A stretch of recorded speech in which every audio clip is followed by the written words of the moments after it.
세상을 살아가다 보면 문득 내가 어디로 가고 있는지 길을 잃은 듯한 기분이 들 때가 있습니다. 주변 사람들의 기대에 부응하느라 정작 나 자신의 목소리는 잊어버리고 타인의 시선이라는 거센 바람에 속절없이 흔들리기도 하죠. 인간관계에서 오는 피로감이나 조직 안에서 느끼는 고립감은 우리를 더욱 불안하게 만듭니다. 우리는 늘 누군가에게 영향력을 미치고 싶어 하고 동시에 누군가로부터 존중받기를 원합니다. 하지만 억지로 나를 드러내려 애쓸수록 마음은 공허해지고 관계는 어긋나기 마련입니다.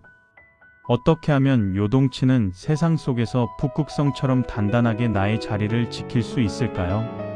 공자께서는 그 해답을 외부가 아닌 우리 내면의 덕과 부끄러움을 아는 마음에서 찾으셨습니다.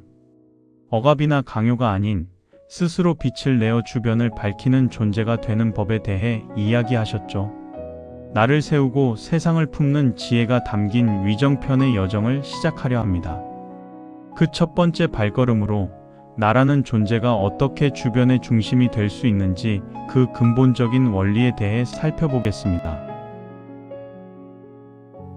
정치라는 단어를 들으면 우리는 흔히 뉴스에 나오는 복잡한 권력 다툼이나 국가의 거창한 행정을 떠올리곤 합니다. 하지만 공자께서 말씀하신 정치의 본질은 그보다 훨씬 더 개인적이고 우리 삶의 뿌리에 맞닿아 있습니다. 가정에서 부모로 살아가거나 직장에서 팀을 이끌 때 혹은 친구들 사이에서 중심을 잡을 때조차 우리는 늘 누군가에게 영향력을 미치고 있지요. 어떻게 하면 강요하지 않고도 주변의 신뢰를 얻고 내가 머무는 자리를 조화롭게 만들 수 있을까요? 억지로 나를 드러내려 애쓰지 않아도 자연스럽게 사람들이 모여드는 삶의 비밀에 대해 공자께서는 밤하늘의 별을 비유로 들어 설명하셨습니다. 공자께서 말씀하셨습니다. 위정이덕, 덕으로서 정치를 하는 것은 비여북신, 비유하자면 북극성이 제자리에 가만히 머물러 있어도 거기서 북극성이 제자리에 머물듯이 이중성공지 모든 별이 그를 중심으로 도는 것과 같다. 공자께서 제시하신 북극성의 비유는 동양 철학에서 리더십과 자기 수양의 정점으로 꼽히는 대목입니다. 북극성은 화려하게 밤하늘을 가로지르거나 큰 소리를 내며 움직이지 않습니다. 그저 제자리에서 묵묵히 자신의 빛을 내고 있을 뿐이죠. 그런데도 수많은 별이 그를 향해 경의를 표하듯 그 주위를 돌고 망망대해를 항해하는 배들은 오직 그 별빛 하나의 의지의 방향을 잡습니다. 공자께서는 진정한 영향력 또한 이와 같아야 한다고 강조하셨습니다. 우리는 누군가에게 영향력을 미치고 싶을 때 흔히 활동량을 늘리려고 합니다. 더 많은 말을 하고 더 많은 지시를 내리며 내가 얼마나 열심히 하고 있는지 끊임없이 증명하려고 애를 쓰죠. 하지만 공자께서는 반대로 거기서, 즉 자신의 자리를 지키는 힘에 주목하셨습니다. 여기서 자리를 지킨다는 것은 단순히 물리적인 위치를 고수하는 것이 아니라 자신의 내면을 덕으로 가득 채워 흔들림 없는 상태를 만드는 것을 의미합니다. 그렇다면 우리가 일상에서 실천할 수 있는 덕이란 구체적으로 무엇일까요? 덕은 거창한 도덕률이 아닙니다. 어떤 상황에서도 내가 세운 원칙을 굽히지 않는 정직함, 타인의 허물을 덮어주고 장점을 찾아주는 너그러움, 그리고 보이지 않는 곳에서도 스스로를 속이지 않는 태도입니다. 우리가 이런 덕에 에너지를 쌓아가면 주변 사람들은 본능적으로 그 안정감을 느낍니다. 강요하지 않아도 사람들은 그 사람의 말에 귀를 기울이게 되고 그가 지향하는 방향으로 함께 움직이게 됩니다. 심리학적으로 보면 북극성의 리더십은 비강압적 영향력과 연결됩니다. 힘이나 권위로 사람을 움직이면 그 힘이 사라지는 순간 관계도 무너집니다. 하지만 덕이라는 인격적 매력으로 사람을 움직이면 그 연결은 영혼의 깊은 곳까지 닿습니다.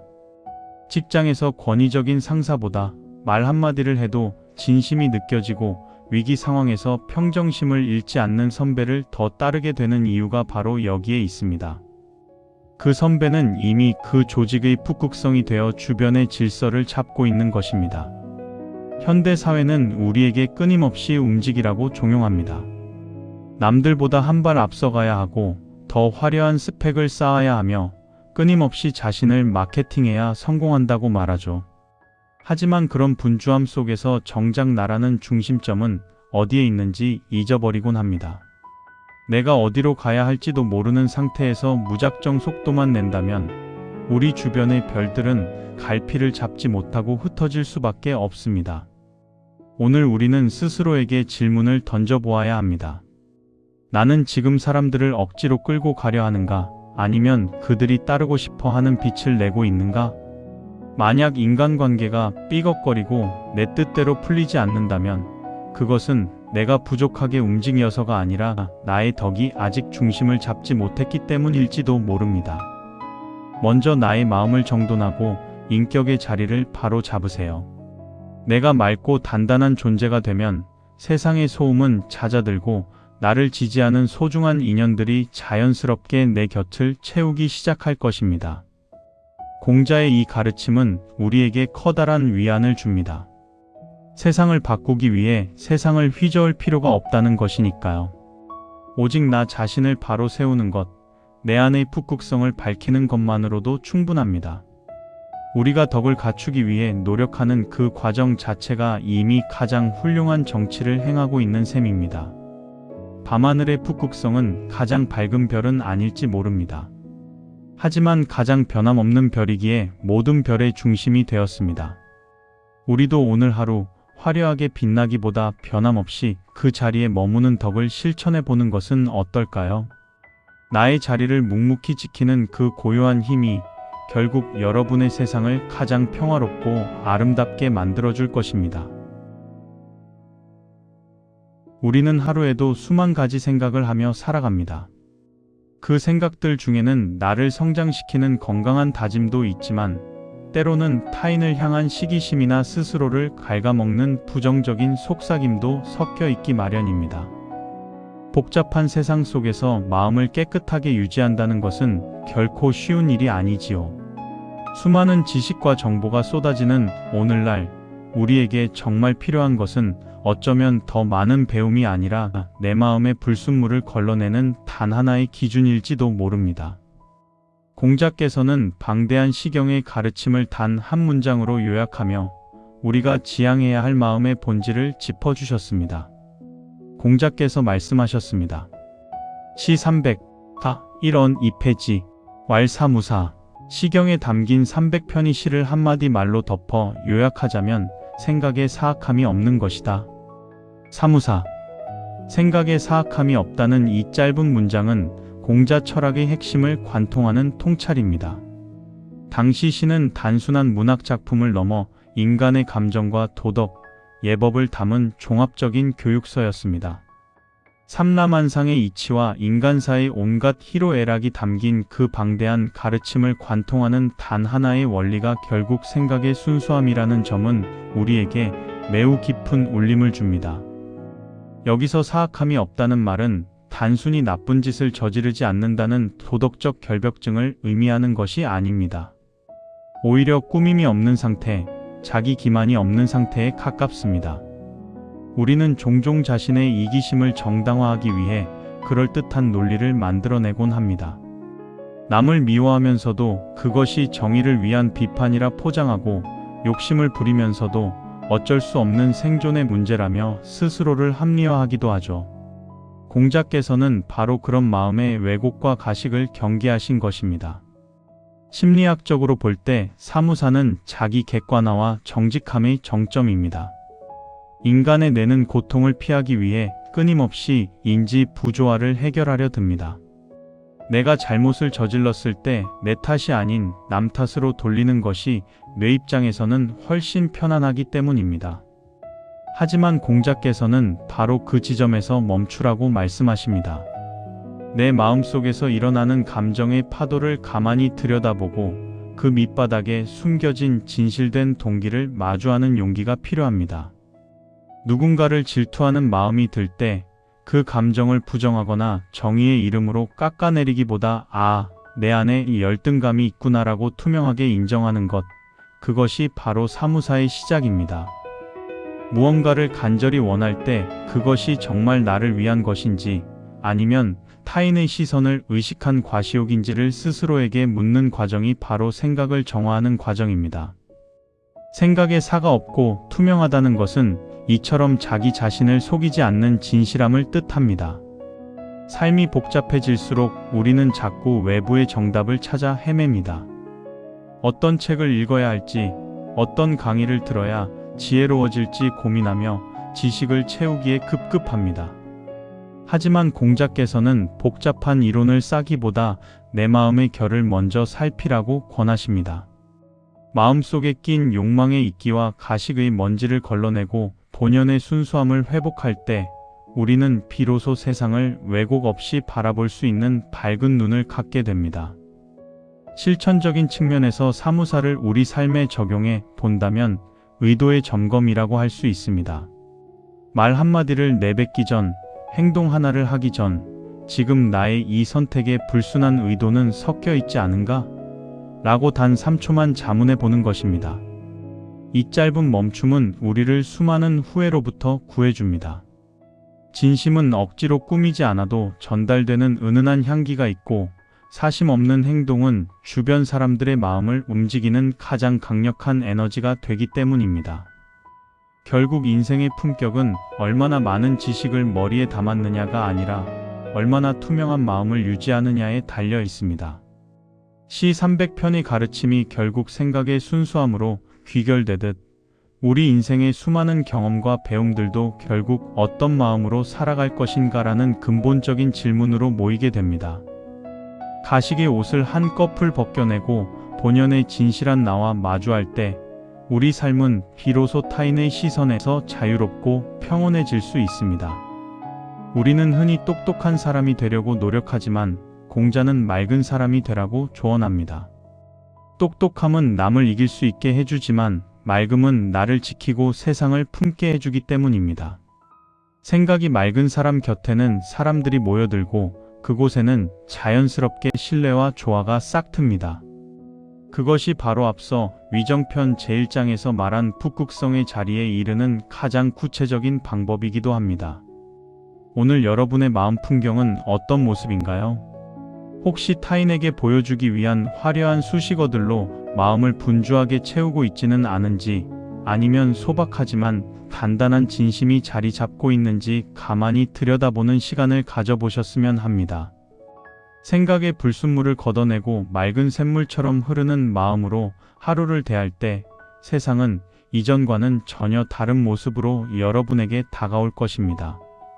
생각에 삿됨이 없는 그 투명한 힘으로 오늘 하루를 가장 아름답게 경영하시길 응원합니다. 우리는 흔히 법과 규칙이 엄격하고 촘촘할수록 사회가 정의로워지고 개인의 삶도 바르게 정돈될 것이라 믿곤 합니다.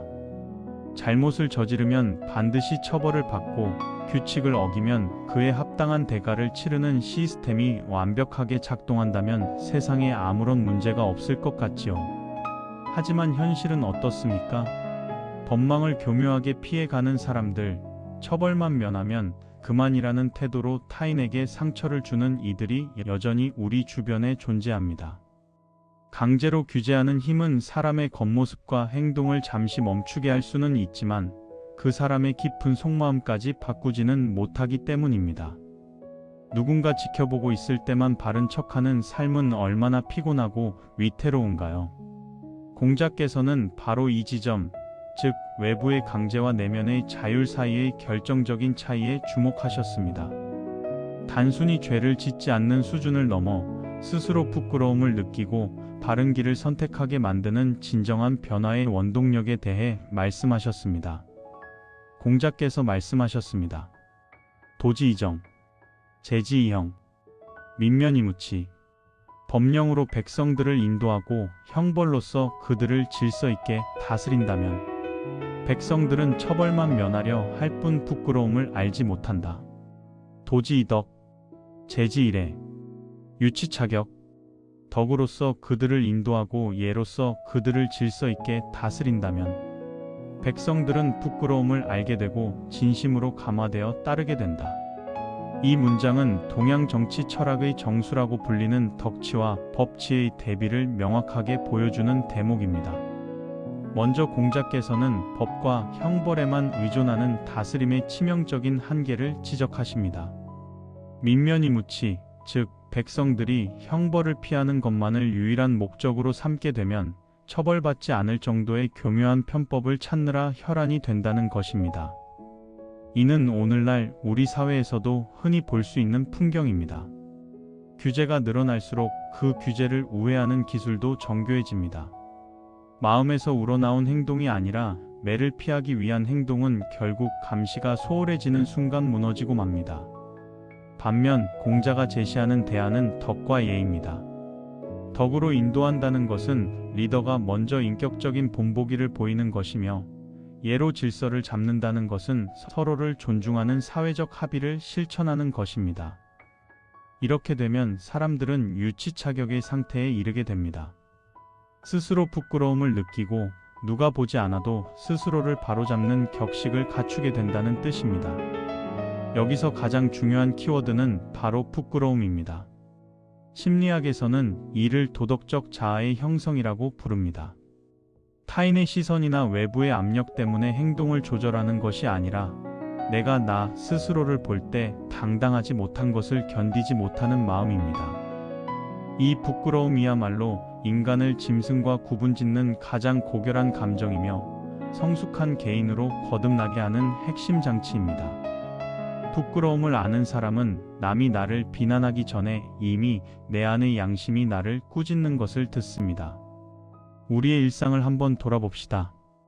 우리는 직장에서 성과를 내기 위해 혹은 사회에서 좋은 평판을 얻기 위해 수많은 규칙을 따릅니다. 하지만 그 규칙을 지키는 이유가 단순히 불이익을 당하지 않기 위해서 혹은 손해를 보지 않기 위해서라면 우리의 삶은 늘 긴장과 불안의 연속일 수밖에 없습니다. 누군가 나를 비난할까봐 혹은 감옥에 갈까봐 행동하는 것은 주체성이 결여된 수동적인 삶입니다. 하지만 내가 세운 도덕적 기준에 비추어 이것은 스스로에게 부끄러운 일이다라고 판단하여 멈춘다면 그것은 진정으로 자신의 삶을 경영하는 주인이 되는 길입니다. 자녀 교육에서도 마찬가지입니다. 아이가 잘못했을 때 엄한 벌과 매로만 다스리면 당장은 아이의 행동이 교정되는 것처럼 보입니다. 하지만 아이는 왜 그 행동이 나쁜지를 진지하게 고민하기보다 어떻게 하면 다음에는 들키지 않을까를 먼저 생각하게 될지 모릅니다. 부모의 처벌이 두려워 복종하는 아이는 부모의 눈이 닿지 않는 곳에서 길을 잃기 쉽습니다. 대신 부모가 평소에 보여주는 일관된 가치관과 따뜻한 인격이 아이의 마음속에 부끄러움이라는 씨앗을 심어준다면 아이는 부모가 곁에 없을 때도 스스로 올바른 선택을 할 수 있는 내면의 힘을 기르게 됩니다. 이것이 바로 예로서 질서를 잡는 교육의 힘입니다. 격이라는 글자에는 이르다, 바로잡다, 격식이라는 뜻이 모두 담겨 있습니다. 덕과 예로 다스려진 사람은 단순히 타인의 규칙을 따르는 수준을 넘어 스스로 고결한 경지에 이르고 자신의 삶을 올바른 방향으로 교정해 나갑니다. 강요된 질서는 깨지기 쉽지만 자발적인 감화로 이루어진 질서는 어떤 비바람에도 흔들리지 않는 단단한 뿌리를 갖게 됩니다. 결국 정치는 세상을 다스리는 일인 동시에 나 자신의 마음을 경영하는 일과 맞닿아 있습니다. 법이라는 차가운 잣대로 타인을 판단하고 정죄하기 전에 나의 덕과 예가 상대방의 마음을 움직일 만큼 충분했는지 먼저 물어야 합니다. 부끄러움을 아는 마음은 결코 나약함이나 비굴함이 아닙니다. 오히려 그것은 나 자신을 가장 높은 곳으로 끌어올리는 가장 강력한 자존감의 표현이며 인간다운 품격을 지켜내는 최후의 보루입니다. 오늘 우리는 스스로에게 어떤 기준을 세우고 있나요? 법을 어기지 않는 선에서 적당히 타협하며 처벌을 면하는 것에 급급한 삶인가요? 아니면 내면의 양심에 비추어 한 점 부끄럼 없는 삶을 지향하고 있나요? 타인의 잘못을 지적하기보다 나의 덕을 먼저 닦는 하루, 눈앞의 이익보다 내 마음의 품격을 먼저 생각하는 하루가 되시길 바랍니다. 그런 당신의 모습은 주변 사람들에게 그 어떤 법전보다 강력한 울림을 주는 삶의 교본이 될 것입니다. 오늘 우리는 위정편의 시작을 알리는 세 개의 장을 통해 내면의 중심을 세우고 삶의 품격을 높이는 지혜를 함께 나누었습니다. 이 세 장은 각기 다른 이야기를 하는 것 같지만 사실 나라는 존재가 어떻게 세상을 향해 선한 영향력을 미칠 것인가라는 하나의 주제로 긴밀하게 연결되어 있습니다. 먼저 제1장에서는 북극성의 지혜를 배웠습니다.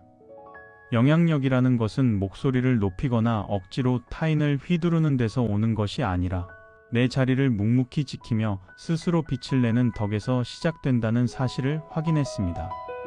내가 단단한 중심이 되었을 때 주변의 질서는 비로소 자연스럽게 잡히기 시작합니다. 이어서 제2장에서는 그 덕의 구체적인 출발점인 사무사, 즉 생각의 순수함에 대해 살펴보았습니다.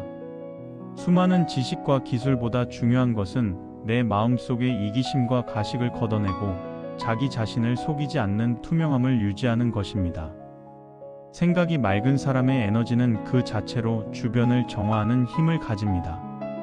마지막으로 제3장에서는 부끄러움을 아는 마음의 고결함을 짚어보았습니다.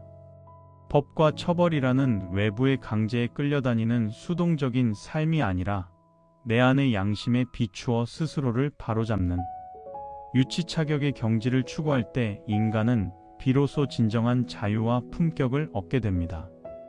이 세 가지 가르침을 관통하는 핵심은 결국 수기, 즉 나를 먼저 닦는 일입니다. 우리는 늘 세상을 바꾸고 싶어 하고 타인을 내 뜻대로 변화시키고 싶어 합니다. 하지만 공자께서는 세상을 바꾸려 하기 전에 먼저 내 마음의 불순물을 걷어내고 내 안의 도덕적 자존감을 세워 스스로 빛나는 존재가 되라고 말씀하십니다. 내가 바로 서면 세상은 저절로 바른 궤도를 찾아 돌아가기 마련입니다. 이제 여러분의 일상을 이 세 가지 지혜로 다시 비춰보시기 바랍니다. 오늘 하루 누군가에게 영향력을 미치려 애쓰기보다 나 스스로가 믿음직한 이정표가 되어 주었는지 돌아보세요. 말 한마디를 내뱉을 때 그 속에 혹시 나를 과시하거나 상대를 깎아내리려는 사된 마음이 섞여 있지는 않았는지 점검해 보세요. 그리고 규칙이 두려워서가 아니라 나 자신의 긍지를 지키기 위해 바른 길을 선택하는 부끄러움을 느껴본 적이 언제였는지 떠올려 보시기 바랍니다. 이 과정은 결코 쉽지 않습니다. 끊임없이 나를 관찰해야 하고 때로는 마주하고 싶지 않은 나의 부끄러운 면모와도 대면해야 하기 때문입니다. 하지만 그 고통스러운 성찰의 시간을 통과할 때 우리는 비로소 주변을 밝히는 북극성 같은 존재로 거듭날 수 있습니다. 화려한 수식어나 거창한 명예가 없어도 여러분의 존재 자체가 누군가에게는 살아갈 용기가 되고 길잡이가 될 것입니다. 오늘의 이 읽기가 여러분의 마음에 작은 파동을 일으켰기를 바랍니다. 지식으로만 남는 논어가 아니라 여러분의 발걸음 하나, 숨결 하나에 스며드는 살아있는 지혜가 되길 진심으로 응원합니다. 오늘 함께 나눈 세 장의 가르침 중에서 여러분의 가슴에 가장 깊이 남은 문장은 무엇인가요? 혹은 일상 속에서 부끄러움을 아는 마음이 여러분을 지켜주었던 특별한 경험이 있으신가요? 여러분의 소중한 생각과 경험을 댓글로 나누어 주세요. 그 진솔한 기록들이 모여 우리 모두의 삶을 밝히는 또 다른 별빛이 될 것입니다. 다음 시간에는 공자께서 자신의 일생을 회고하며 남기신 불멸의 문장들을 만나보려 합니다. 함께 읽어주셔서 감사합니다.